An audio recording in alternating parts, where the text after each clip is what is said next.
चलिए स्टूडेंट्स, अब हम बात करते हैं बेटे प्रश्नावली 10.3 के 5वें क्वेश्चन की। और इससे पहले के 4 क्वेश्चंस का सॉल्यूशन आपको इससे पहले जो लेक्चर आया है उसमें मिल गया होगा, है ना। और लेक्चर यही नहीं, प्लेलिस्ट में सारे लेक्चर्स उपलब्ध हैं, आपके सभी चैप्टर्स के लेक्चर उपलब्ध है। तो अगर चैनल की प्लेलिस्ट पे जाओगे, मतलब चैनल पे जाओगे, प्लेलिस्ट पे क्लिक करोगे तो सारे चैप्टर्स आपको वहां पर एक क्रमबद्ध तरीके से मिलेंगे, है ना। और वहां से देख करके करना आपको आसान रहेगा चीजों को। ऐसे रैंडमली बीच में से कुछ भी देखोगे तो समझ में नहीं आएगा, ठीक है। तो एक तरीका है, एक पैटर्न है हमारे कराने का। एक तरीका है कि पहले एक्सरसाइज का इंट्रोडक्शन, और इंट्रोडक्शन देखने के बाद आपको फुल कॉन्फिडेंस आता है एक्सरसाइज के क्वेश्चंस करने का। तो उसी तरीके से काम करते हैं, ठीक है ना। तो चलिए बात करते हैं क्वेश्चन नंबर 5 की। तो भाई साहब कह रहा है एक्स एक्स पर बिंदुओं को ज्ञात कीजिए जिनकी रेखा x/3 और plus y/4 is equal to 1 से दूरियां 4 इकाई की हैं। तो ठीक है, और हमने ना एक फॉर्मूला पढ़ा था इंट्रोडक्शन में कि अगर हमारे पास में कोई लाइन है, ठीक है, और उस लाइन, ये जो इक्वेशन है ax प्लस के by and plus c is equal to 0, ये कोई लाइन है, कोई रेखा है, और इस रेखा की किसी बाहरी बिंदु से इसकी दूरी ज्ञात करनी पड़े, ये वाली दूरी ज्ञात करनी पड़े d, और इस पॉइंट को अगर हम x1, y1 कहते हैं, तो एक फॉर्मूला हमने बताया था इस d को फाइंड आउट करने का एक तरीका होता है। और वो तरीका होता है कि ये वाला पॉइंट जो है हम इसमें भर देते हैं, यानी कि आ जाएगा mod of ax1 plus by1, है ना, प्लस के c upon under root of a का स्क्वायर प्लस b का स्क्वायर। तो इसको हमने बहुत कायदे से, बड़े प्यार से इन चीज़ों को समझाया था इंट्रोडक्शन के अंदर, ठीक है। तो इस क्वेश्चन में यही कॉन्सेप्ट इस्तेमाल में आना है, क्योंकि हमें एक लाइन दी है, ठीक है ना, भले ही वो व्यापक रूप में नहीं है, इसको कन्वर्ट कर लेंगे, इस वाले को कन्वर्ट कर लेंगे इस फॉर्म में, है ना।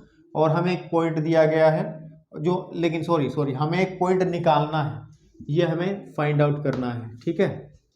ओके, तो सबसे पहले आप एक काम करिएगा, जो हमें समीकरण दी है, जो रेखा का समीकरण दिया है, रेखा का समीकरण दिया है, ठीक है, उसको उठा लो पहले। वो समीकरण है x/3 and plus y/4 is equal to 1। तो उसको पहले ना, क्योंकि अप्लाई तो यही करना है फॉर्मूला, तो उसको इस रूप में बना लो। और ये रूप कौन सा होता है? व्यापक रूप, जनरल फॉर्म होती है। तो मेरे बेटे इसको एलसीएम ले लो आप, तो एलसीएम लेकर के 12 आ जाएगा, और यहाँ पे आ जाएगा 4x प्लस के 3y इज इक्वल टू 1, और 12 को उधर ले जाओ तो फाइनली आपके पास में 12 इधर चला जाएगा, यहाँ से हट करके। और चूंकि बराबर 0 करना होता है तो इस 12 को भी इधर ले आओ, तो ये आ जाएगा -12 इज इक्वल टू 0। इक्वेशन ये आ जाएगा। इस समीकरण को हल करने के बाद में, थोड़ा सा एलसीएम लेने के बाद में ये बन जाएगा, ठीक है। अब हमें जो पॉइंट निकालना वो एक्स अक्ष पर है। अब ध्यान से सुनना, यही पॉइंट है, ठीक है, यही बात है, मतलब पॉइंट का मतलब यही इसके अंदर ट्रिक है। क्या है? एक्स अक्ष पर। तो एक्स अक्ष पर अगर कोई बिंदु ले हम, एक्स अक्ष पर बिंदु, आप मुझे एक बात बताओ, अगर मैं एक्स अक्ष पर कोई भी पॉइंट लेता हूं, इतनी बेसिक ज्योमेट्री तो आपको पता है कि अगर हम लोग एक्स एक्सिस पर, ये मूल बिंदु है, एक्स एक्सिस कोई भी पॉइंट लेते हैं, कोई भी बिंदु लेते हैं, तो उसमें हमेशा y का मान 0 होता है, ठीक है ना। y का मान 0 होता है। एनीवेयर, कहीं भी ले, कहीं भी चले जाएं इस लाइन के ऊपर, आगे पीछे कहीं भी जाएंगे, तो आपको y कोऑर्डिनेट यानी कि कोटि जो है वो 0 होगी, ऑर्डिनेट आपका 0 होगा। तो हम लोग सपोज कर लेते हैं एक्स अक्ष पर कोई पॉइंट अगर हम लेंगे तो उसको x,0 कह लिया। भाई x का कुछ भी मान आ सकता है, x का मान 1 आया तो 1,0 हो जाएगा, 2 आया तो 2,0 हो जाएगा। तो डिपेंड ऑन x, है ना, x की वैल्यू हमें, फिर हमें मेन बात ये है कि अगर x अक्ष पे कोई भी पॉइंट निकालना तो उसमें आपको y कोऑर्डिनेट तो निकालना ही नहीं है, क्योंकि वो तो आपको पता है 0 है, x की ही वैल्यू निकालनी है। तो x अक्ष पर बिंदु, तो हम लोग यहाँ लिख लेते हैं कि माना, ठीक है, माना x अक्ष पर जो बिंदु है वो x,0 है, x,0 है। अब अकॉर्डिंग टू क्वेश्चन क्या कहा है, अकॉर्डिंग टू क्वेश्चन क्या कहा, उसने कहा है जो बिंदु है x,0 से जो रेखा है 4x plus 3y minus 12 is equal to 0 की जो दूरी है, उसने दूरी कहा ना, दूरी जो है कितनी है, वो 4 इकाई है। 4 इकाई ना लिख करके मैंने केवल 4 लिख दिया। ठीक है ना, 4 है। और किसी पॉइंट से किसी लाइन की डिस्टेंस कैसे निकाली जाती है, उस फॉर्मूले से। तो अब देखो मतलब क्या हुआ कि हमारे पास यहाँ पे कोई पॉइंट x, 0 है and there is a line जो हमने बनाई है, this is line 4x + 3y minus के 12 इज इक्वल टू 0। तो डिस्टेंस हमें 4 दी है, तो उसको कैसे फाइंड आउट करेंगे अकॉर्डिंग टू दिस फॉर्मूला। हम क्या करेंगे, ये पॉइंट इसमें भर देंगे, यानी कि x की जगह तो x ही रह जाएगा, लेकिन y की जगह 0 भरेंगे तो आ जाएगा आपके पास में। ध्यान से देखना है कि 4x, ठीक है, 4x minus 3 into 0 plus 3 into 0 minus के 12 का जो मोड होगा, क्योंकि हम लोग फॉर्मूले में मोड पढ़ते हैं, मोड का मतलब मापांक, यानी कि पॉजिटिव, है ना, धनात्मक, दूरी कभी माइनस में नहीं होती ना। तो अपॉन अंडर रूट ऑफ ए का स्क्वायर है, ए इज व्हाट फॉर इट, इसके लिए ए का काम करेगा 4, बी का काम करेगा 3, तो ए का स्क्वायर प्लस बी का square that is equal to 4। ये हमें गिवन है, इसको सॉल्व करना है बस, और कुछ नहीं करना है। तो this will equal 4x minus के 12 बटे, आप देखो यहाँ आ जाएगा 16, यहाँ आ जाएगा 9, 16 और 9 हो गया 25, अंडर रूट 25 का मान आ गया 5 इज इक्वल टू 4। चाहो तो लिख लो मोड ऑफ 4x माइनस के 12 इज इक्वल टू 20, ठीक है, इज इक्वल टू कितना आ जाएगा 20। अब मापांक को हल करना आपको आता नहीं आता, मैं बताता हूँ। आता होगा, भूल गए होंगे आप लोग, है ना, होता है। अब आपको समझ आ जाएगा, नहीं आया पहले नहीं सीखा कभी तो अब समझ लेना। उसने कहा है कि 4x माइनस के 12 का जो मापांक है वो कितना है, वो 20 है। अच्छा मेरे भाई मेरी बात सुनो, आपको पता है कि अगर हम मोड निकालते हैं किसी भी नंबर, जैसे माइनस के 3 का मोड निकालें 3 आता है, और 3 का मोड भी 3 ही आता है। मतलब मोड के अंदर क्वांटिटी अगर अलग अलग है, दोनों अलग अलग ही हैं, तो उनका मोड सेम आ जाता है। तो डेफिनेट सी बात है कि इस क्वांटिटी का मोड 20 है, तो या तो ये प्लस में होगी अंदर वाली, नीचे वाला पोर्शन, या ये माइनस में होगी, तब भी दोनों केसेस में आपका क्या बनेगा, 20 ही आएगा। तो सबसे पहले हम लेते हैं नेगेटिव ले लो, या चलो पॉजिटिव ले लो, पहले वाला केस ले लो, है ना, कि प्लस धन चिन्ह लेने पर, धन या प्लस लेने पर, ऐसा प्लस लेने पर, इतना लिख दो खाली, चिन्ह भी ना लिखो, लेने पर जब हम प्लस लेंगे तो दैट्स वेरी सिंपल, तो अंदर वाला पोर्शन जो होगा तुम आ जाएगा बाहर, अगर अंदर वाली चीज प्लस की होगी तो इज इक्वल टू 20, या 4x इज इक्वल टू आ जाएगा आपके पास निकल जाएंगे 32, और x का मान आ जाएगा 8 चौक 32, x का मान आ गया 8, x का मान क्या आ गया 8। और अगर x का मान 8 आता है तब जो बिंदु होगा, तब बिंदु क्या बनेगा, बिंदु को हम कंसीडर करके क्या चले थे, x, 0 करके चले थे, तो इट मीन्स 8, 0 हमारा पॉइंट आ जाएगा। लेकिन ये हमने कब करा, जब अंदर वाली क्वांटिटी को हमने प्लस लेके चले। एक बार हमें इसको माइनस भी कंसीडर करना पड़ेगा, तो हम क्या करेंगे, माइनस लेने पर, नाउ अब लिख लेंगे, अब माइनस लेने पर, तो जब माइनस लेंगे तो डेफिनेट सी बात है माइनस के 4x एंड माइनस के 12 इज इक्वल टू 20, या माइनस के 4x प्लस के 12 इज इक्वल टू 20, माइनस के 4x इज इक्वल टू 8, या x is equal to -2। After solving the equation हमें ये मिलेगा। तो इस केस में जो बिंदु बनेगा, अब जो बिंदु बन जाएगा बेटा, और वो बिंदु बनेगा -2, 0। तो 2 पॉइंट बनेंगे, 8, 0 and -2, 0। These are the answer of this question. तो आसानी से आप इन चीज़ों को देख सकते हो, अच्छे से समझ सकते हो, ठीक है मेरे बेटा। चलिए अब हम बढ़ते हैं क्वेश्चन नंबर 6 की तरफ, ठीक है। चलिए बेटा, क्वेश्चन नंबर 6 के अंदर हमें दो समांतर रेखाएं दी हैं, उनके बीच की दूरी ज्ञात करनी है, और इसके लिए इंट्रोडक्शन में हमने फॉर्मूला बताया था। उम्मीद करता हूँ कि क्वेश्चन को आप खुद भी कर सकते हो, ट्राई अगर करना चाहो तो, ना देखना चाहो तो हो जाएगा, क्योंकि एग्जाम्पल नंबर इसके जैसा ही मैंने आपके NCERT से 19वां एग्जाम्पल मैंने कराया था आपको। तो क्या था नियम कि अगर 2 लाइन्स हैं, है ना, 2 रेखाएं हैं, और इसका इक्वेशन सपोज बोलो a1x plus b1y and plus के c1 इज इक्वल टू 0 है, और इसका समीकरण a2x plus b2y and plus के c2 इज इक्वल टू 0 है, ठीक है, आपके पास में a1x एंड ठीक है आपके पास में। और लेकिन चूंकि समांतर हैं तो ये ध्यान रखना है कि ये सेम ही होंगे, बस समांतर हैं तो उनकी जो x का गुणांक y का गुणांक दोनों सेम होंगे, समांतर होंगे। तो अगर हमें इनके बीच की डिस्टेंस निकालनी है, ठीक है ना, इनके बीच की क्या निकालनी है, डिस्टेंस निकालनी है d, तो उसके लिए हम फॉर्मूला यूज करते थे d is equal to mod of c1 minus c2 that is under root of a square plus b square. ठीक है, ये फॉर्मूला होता था।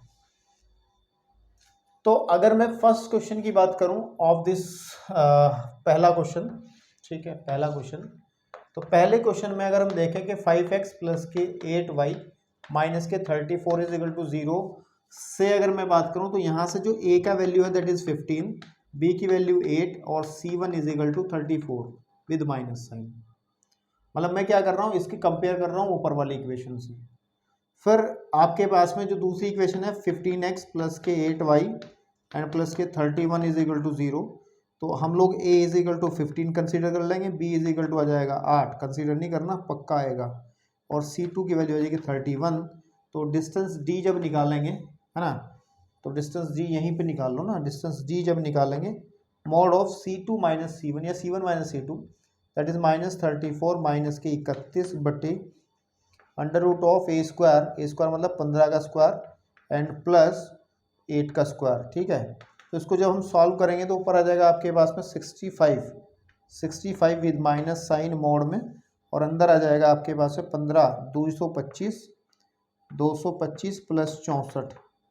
ठीक है, और जब इसको सॉल्व करेंगे तो डिस्टेंस बिटवीन दैम तो ऊपर तो 65 ही रह जाएगा अपॉन, ये जब ऐड होगा तो आ जाएगा 289 अंडर रूट के अंदर। ठीक है, 289 ही तो आएगा, हाँ। और आपको पता है d is equal to 65 upon ये 17 का स्क्वायर होता है तो 17, और 17 पंजे 65, 17 पंजे 85 होते हैं। तो कितना आंसर दिया है इन्होंने इसका आपके पास में, तो इन्होंने आंसर दिया है, क्वेश्चन नंबर कौन सा है ये, 6 है ना बेटा, हाँ। तो कम ही देखने जरा कहाँ सॉल्व किया इन्होंने, हाँ 65 बटे 17 ही छोड़ा है इन्होंने, यहीं पे छोड़ दिया, आंसर आ गया ये, है ना। तो इसी तरीके से जाकर मैं सेकंड क्वेश्चन की बात करूं तो इट विल, ये है l x plus y and plus p is equal to 0 and l x plus y minus r is equal to 0। तो एक काम करो, पहले पहली इक्वेशन को सही कर लो। जो पहली इक्वेशन है उसको हम लिख सकते हैं l x plus l y plus के पी इज इक्वल टू 0। तो यहाँ से a की वैल्यू तो l आ जाएगी, b की वैल्यू भी l आ जाएगी, और जो c1 आएगा वो आ जाएगा आपका p। ठीक है, ऐसे ही से नाउ जो दूसरी इक्वेशन दी गई है एल एक्स प्लस वाई, तो now l x plus y and plus p is equal to 0। तो ये भी एल एक्स प्लस, नहीं इस बार माइनस आर है, दैट इज माइनस आर, तो l y minus r is equal to 0। तो यहाँ से a की वैल्यू तो l है ही है, b की वैल्यू भी l है, लेकिन c is what minus r।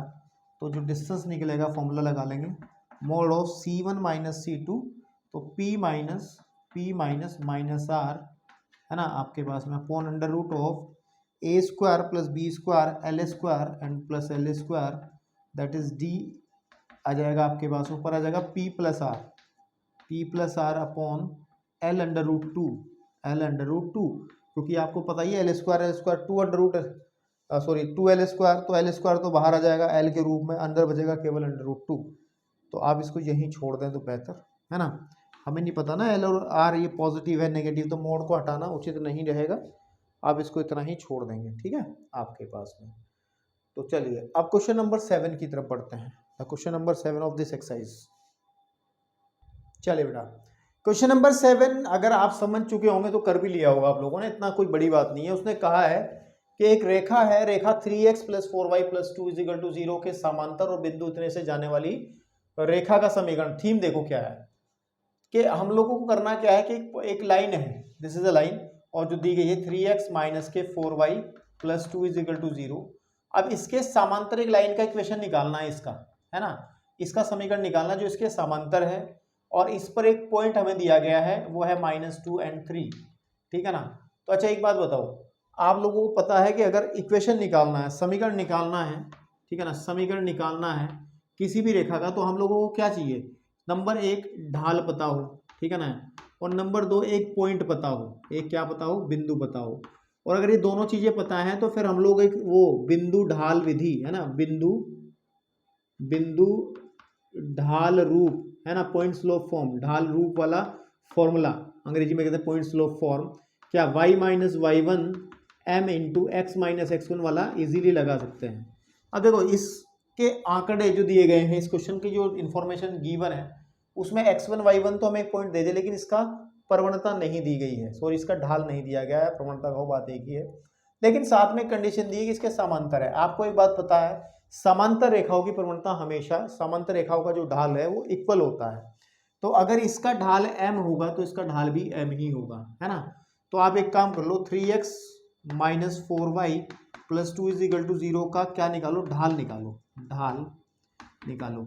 अब एक बात बताओ, ढाल निकालने के तरीके मैंने कई पिछले लेक्चर में आपको बताए हैं कि अगर या तो एक काम कर लो कि जो हमारी इक्वेशन है 3x minus 4y and plus के 2 इज इक्वल टू 0, इसको आप कन्वर्ट कर लो, चेंज कर लो, रूपांतरित कर लो, y is equal to m x plus c, है ना, अंतःखंड रूप में, ढाल रूप में, है ना, ढाल अंतःखंड रूप में कन्वर्ट कर लो, और फिर जो x का गुणांक रहेगा वो आपकी ढाल हो जाएगी, ठीक है ना, आप निकाल सकते हो। चलो उससे निकालते हैं, तो कैसे निकलेगा हमारे पास में, ध्यान से देखो, इसको हम y बाकी को इधर पहुंचा दें, सबको इसको भी इधर पहुंचा देंगे, तो माइनस का 4y इज इक्वल टू आ जाएगा माइनस का 3x एंड माइनस का 2, तो अब माइनस से पहले तो सब में डिवाइड कर लो, तो आ जाएगा 4y is equal to 3x and plus 2, या फिर y इज इक्वल टू 4 को बट्टे में ले जाओ कि 3/4x प्लस के 2/4, तो एक हम 2 2 दूनी 4, तो y इज इक्वल टू हो जाएगा 3/4x एन प्लस 1/2। तो अगर मैं इसकी y is equal to m x plus c से कंपेयर करता हूँ तो m की जो वैल्यू है हमें आ जाएगी माइनस का प्लस का 3/4, ठीक है ना।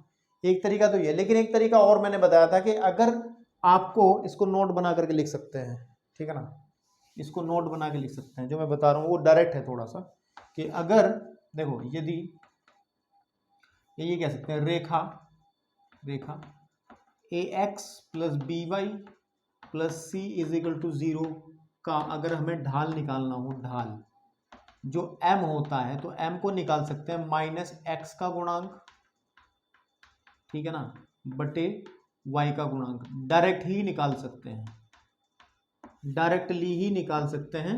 आपको इस इक्वेशन को कन्वर्ट करने की जरूरत नहीं है, रूपांतरित करने की जरूरत नहीं है ढाल अंतःखंड रूप में, आप डायरेक्टली इस फॉर्मूले का यूज करके देखो, निकाल के दिखाता हूं, इसका निकालो आप। तो क्या है m, क्या होगा अकॉर्डिंग टू दिस नोट, वो नोट लिखवाया, माइनस x का गुणांक, x का गुणांक 3 है, बटे y का गुणांक कितना -4 है, -4, माइनस से माइनस कटा, m इज इक्वल टू आ गया 3/4।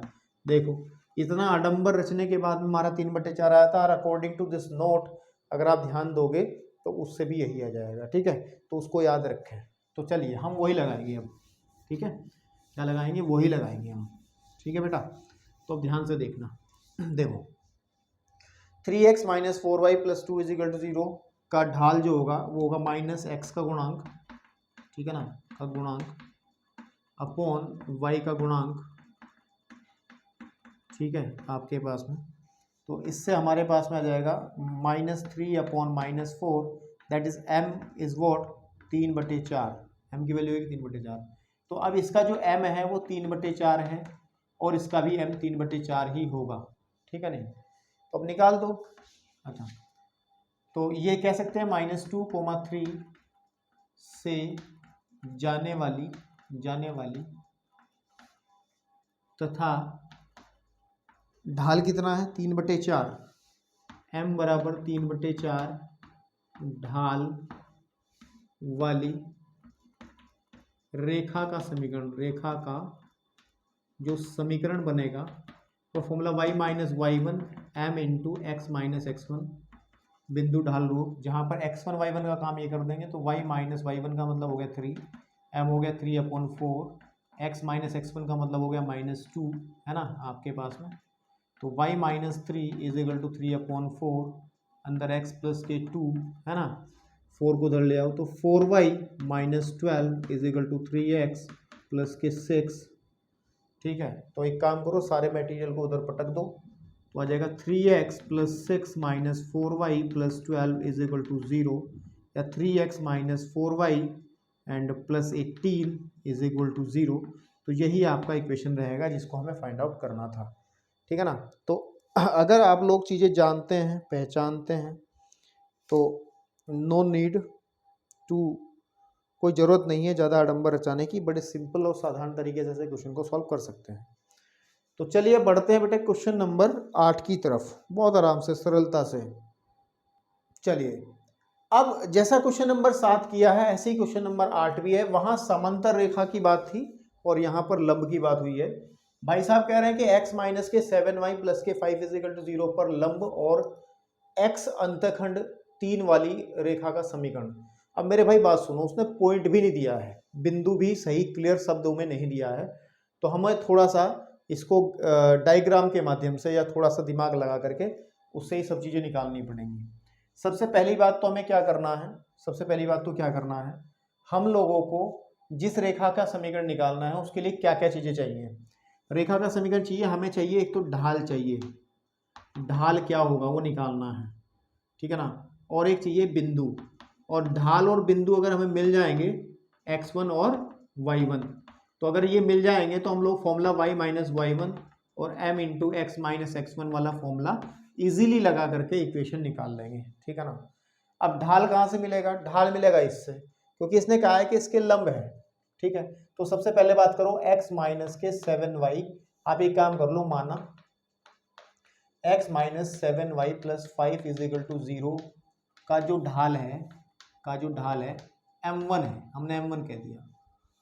तो m1 निकालोगे तो कैसा निकलेगा, माइनस x का गुणांक जो अभी किया मैंने, x का गुणांक है ना, बट्टे y का गुणांक। मैंने अभी नोट लिखवाया था ना एक पिछले क्वेश्चन में कि अगर इक्वेशन आपको ax plus b y plus c is equal to 0 की फॉर्म में दी है तो आप इसका ढाल डायरेक्ट ही माइनस एक्स का गुणांक a अपॉन बी आप निकाल सकते हो, है ना, माइनस एक्स का गुणांक बट्टे वाई का गुणांक से निकाल सकते हो। तो m1 हम फाइंड आउट कर लेंगे, माइनस एक्स का गुणांक -1 अपॉन -7, तो m1 की वैल्यू आ जाएगी 1/7। अब जो दूसरी लाइन है ना, अब माना रेखा का ढाल जिसका समीकरण ज्ञात करना है, जिसका समीकरण ज्ञात करना है m2 है, हमने अपनी तरफ से कह दिया m2 है, ठीक है ना।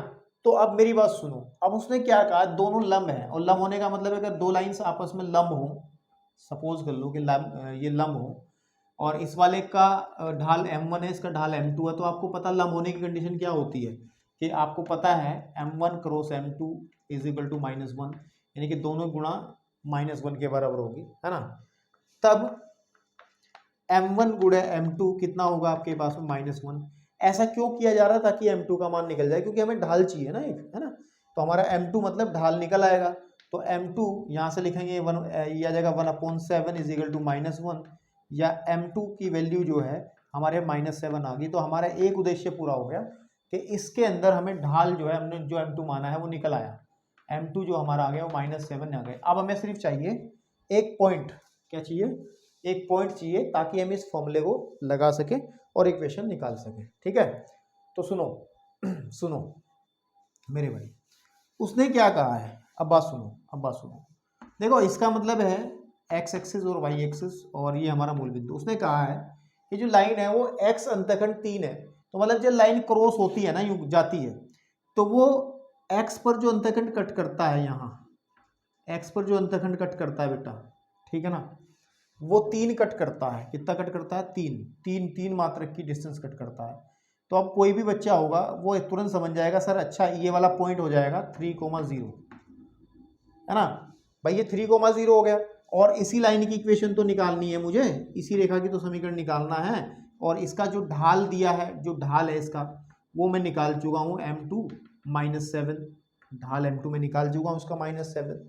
तो निकाल लो इक्वेशन, तो इक्वेशन वो वाला फॉर्मूला लगा लो कि y माइनस y1 का मतलब आ जाएगा 0 is equal to m into -7 into x minus x1 का मतलब आ जाएगा 3, तो आ जाएगा y इज इक्वल टू -7, ठीक है ना, -7 और x -3 या फिर 7x प्लस के 21 उठा लो उधर, 7x प्लस वाई माइनस 21 बराबर 0। तो ये आपका इक्वेशन आ जाएगा, ठीक है ना। ये आपका आ जाएगा इक्वेशन जो आप फाइंड आउट करना चाहते हो क्वेश्चन नंबर 10 के अंदर, ठीक है ना, आपके पास में। तो 7x plus y minus 21 is equal to 0। तो ये हो गया आपका आंसर। इस तरीके से कर सकते हो। देखो क्वेश्चन को करने के बहुत सारे तरीके होते हैं, ये कोऑर्डिनेट ज्योमेट्री के अंदर यही खास बात है। इस क्वेश्चन को हम एक अलग तरीके से और कर सकते थे। आपने एक बात पढ़ी थी, छोटी सी बात, अगर याद आए तो ठीक, नहीं आया तो जब भी ठीक, ये तो हो ही गया है। अलग से थोड़ा नॉलेज में इंप्रूवमेंट करने के लिए हमने पढ़ा था कि अगर हमारे पास कोई लाइन हो जिसका स्लोप यानी कि ढाल m हो और वो x एक्सिस पर अंतःखंड काटे d, तो उसका इक्वेशन डायरेक्ट लिख लेते थे y is equal to m into x minus d. याद करो, ठीक है ना। अगर ये आपको डायरेक्ट याद होगा, है ना, तो आप लगा सकते हो। तो वो इस क्वेश्चन के अंदर आपको सीधी सीधी बात है, y is equal to m आप निकाल ही चुके थे, which is -7 into x minus d. D कितना है हमारा, डिस्टेंस कितनी कट कर रहा है, 3। देख लो, जब इसको आप सॉल्व करोगे यही तो बन रहा है, देखो यही आएगा। बात मेरी समझ पा रहे हैं। तो ये आपका याद करो, जब 10.2 में हमने अंतःखंड रूप, है ना, ढाल अंतःखंड रूप, ठीक है ना, ढाल अंतःखंड रूप हमने डिस्कस किया था। ढाल अंतःखंड रूप, थोड़ा सा ना कनेक्ट करा करो चीज़ों को पीछे से, है ना, कनेक्ट किया करो। 10.2 के अंदर हमने डिस्कस किया था आपको, और ये तीसरी फॉर्म थी।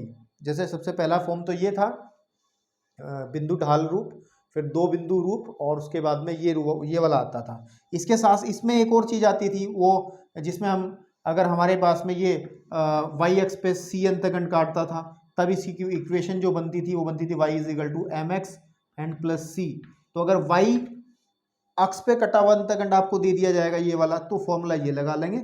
और अगर आपको ये वाला दिया है अकॉर्डिंग टू दिस क्वेश्चन, तो फॉर्मूला ये लगा लेंगे। लेकिन अगर आपको ये सब चीज़ें याद नहीं रही है, तो फिर एक ट्रेडिशनल तरीका, जो कि आपको ये फॉर्मूला तो याद होगा ही, उससे भी निकाल लेंगे, है ना। तो बहुत आसानी से काम हो जाएगा, ठीक है। तो चलिए अब बढ़ते हैं क्वेश्चन नंबर 9 की तरफ। क्वेश्चन नंबर 9 के अंदर देखते हैं क्या है क्या नहीं है। चलिए बेटा, क्वेश्चन नंबर 9 भी आप आराम से प्यार से अपने आप कर सकते हैं। और हम लोगों को कहा है कि ये दो लाइन दी हैं, रेखाएं √3xy इज इक्वल टू 1 और x plus √3y is equal to 1 के बीच का हमें कोण निकालना है।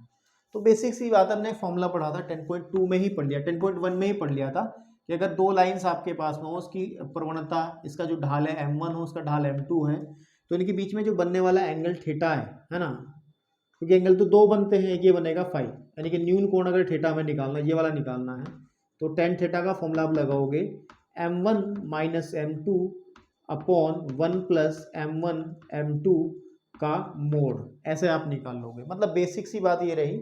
और थीटा निकालने के बाद जो दूसरा कोण निकलेगा, फाई निकालना चाहोगे तो दैट इज 180 माइनस थीटा निकल जाएगा। ये आपका निकलेगा न्यून कोण, है ना।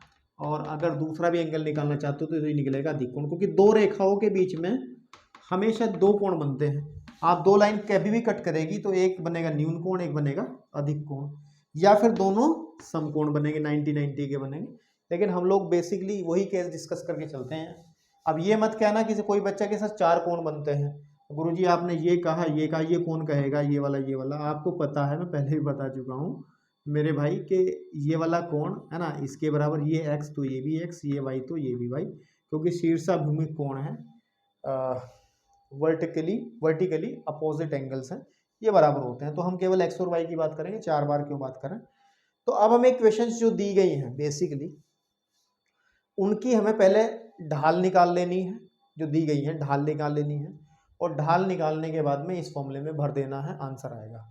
अब मेरी बात सुनो, ढाल कैसे निकालें। जैसे √3x प्लस के y इज इक्वल टू 1 है।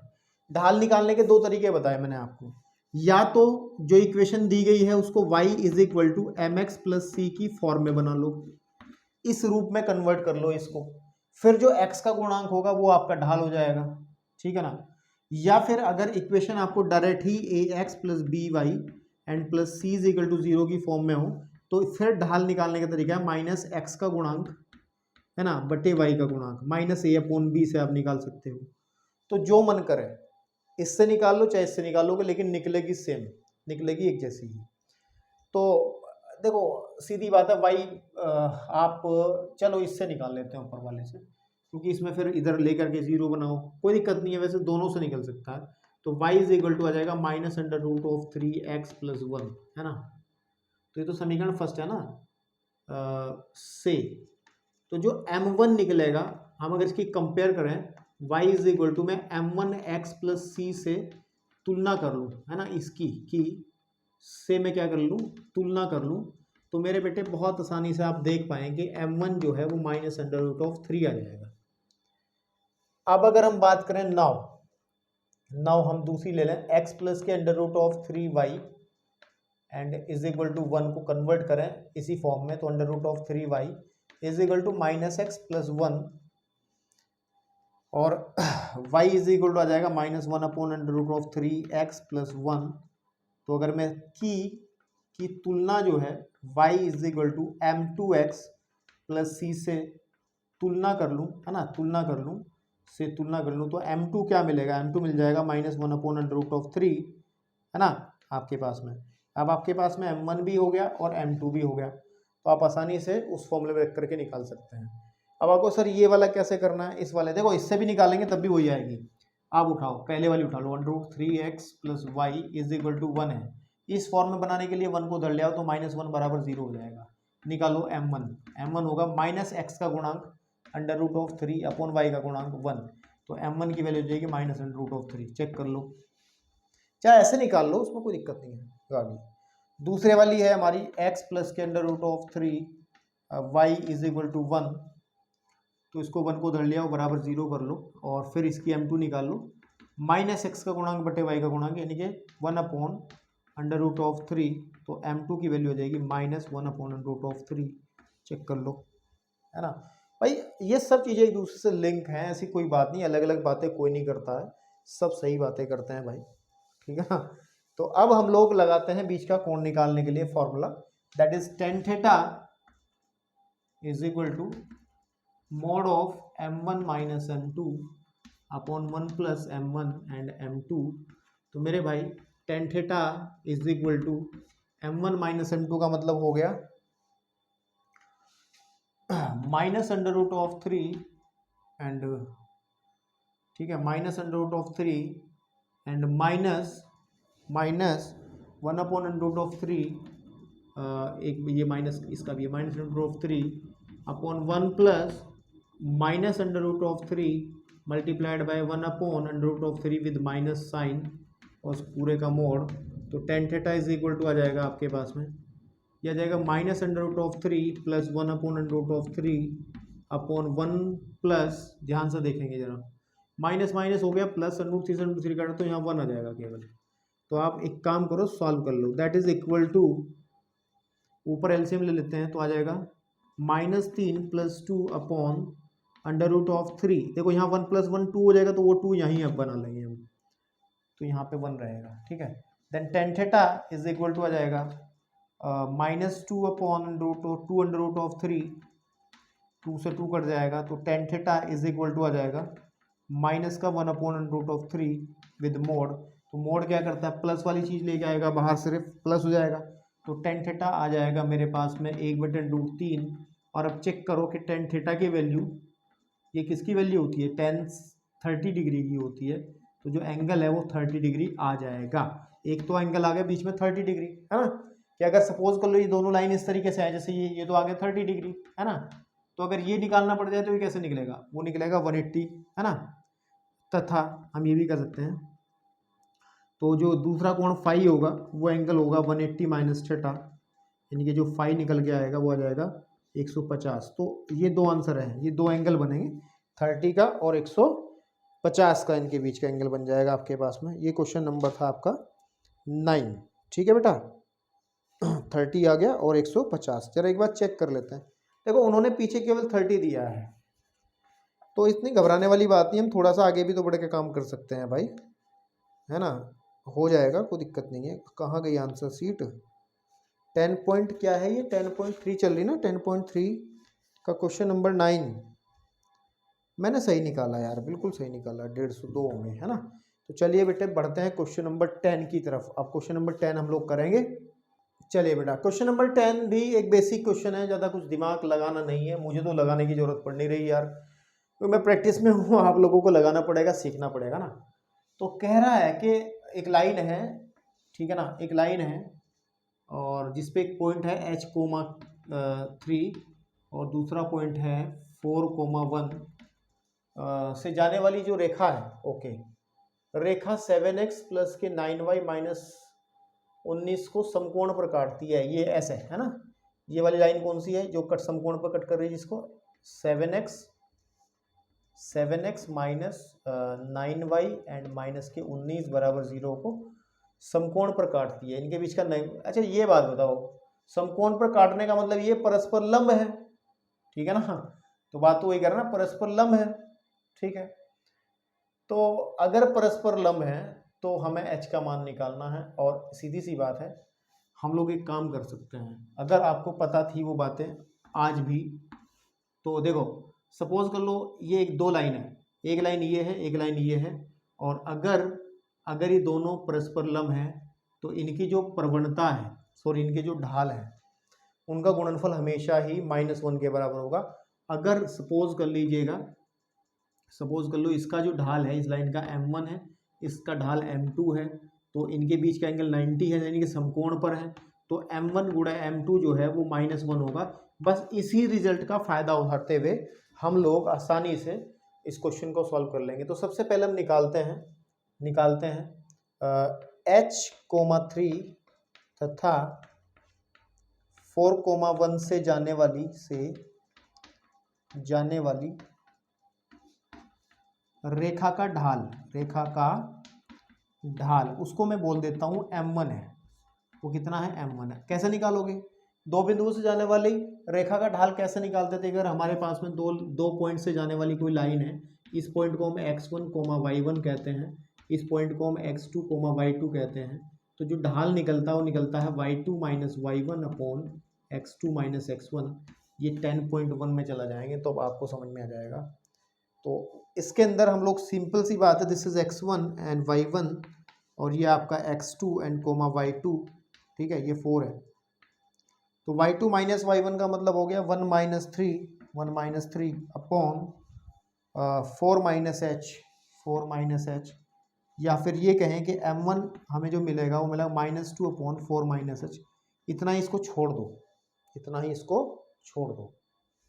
अब सुनो, जो दूसरी लाइन है हमें दी गई है ये वाली, तो उसके बारे में बात करो। रेखा जो 7x माइनस के 9y माइनस 19 बराबर 0 का जो ढाल है उसको मैं कह देता हूं m2, और वो निकलेगा कैसे, वो निकलेगा -x का गुणांक, डायरेक्ट निकाल रहा हूं ना, बटे y का गुणांक, ठीक है बेटा, यह गलत बात है। बताया था ना कि अगर इक्वेशन आपको ax plus by standard form में दी गई हो, यानी कि आपको व्यापक रूप में दी गई हो, तो उसका जो ढाल होगा वो -x का गुणांक बटे y के गुणांक से आप निकाल सकते हैं। तो सीधी सी बात है, m2 फाइंड आउट की जा सकती है, -x का गुणांक बटे y का गुणांक, तो m2 की जो वैल्यू है वो आ जाएगी 7/9, ठीक है ना, 7/9। अब अकॉर्डिंग टू क्वेश्चन क्या है, अकॉर्डिंग टू क्वेश्चन हमें पता है दोनों के बीच का एंगल 90 है ना, ठीक है नहीं। अकॉर्डिंग टू क्वेश्चन लंब होने पर m1 गुणे m2 जो है वो -1 होना चाहिए, तो m1 का वैल्यू आपने निकाला है -2 अपॉन 4 minus h multiplied by 7/9 is equal to -1। इस माइनस से माइनस कट जाएगा और आ जाएगा 14 बटे, ये 14 उधर लेके जाओ, 9 इंटू 4 माइनस h, या फिर 14 इज इक्वल टू आ जाएगा 9 चौक 36 माइनस के 9h, ठीक है, तो 9h इज इक्वल टू आ जाएगा 36 माइनस 14, या 9h इज इक्वल टू आ जाएगा आपके पास में कितना, 22 है ना, 22 नहीं 2 बचा, ठीक है ना, 22 ही तो आएगा, सही कह रहा हूँ मैं। तो इसका मतलब h की जो वैल्यू है वो आ जाएगी 22/9। अगर कहीं हमने गड़बड़ ना करी हो कैलकुलेशन के अंदर तो ये आ जाएगी 22/9। तो क्वेश्चन नंबर 10 के अंदर h की वैल्यू 22/9 ही आ जाएगी, ठीक है ना, आपके पास में। तो जरा पॉज करो इसको, देन हम लोग बढ़ते हैं क्वेश्चन नंबर 11 की ओर।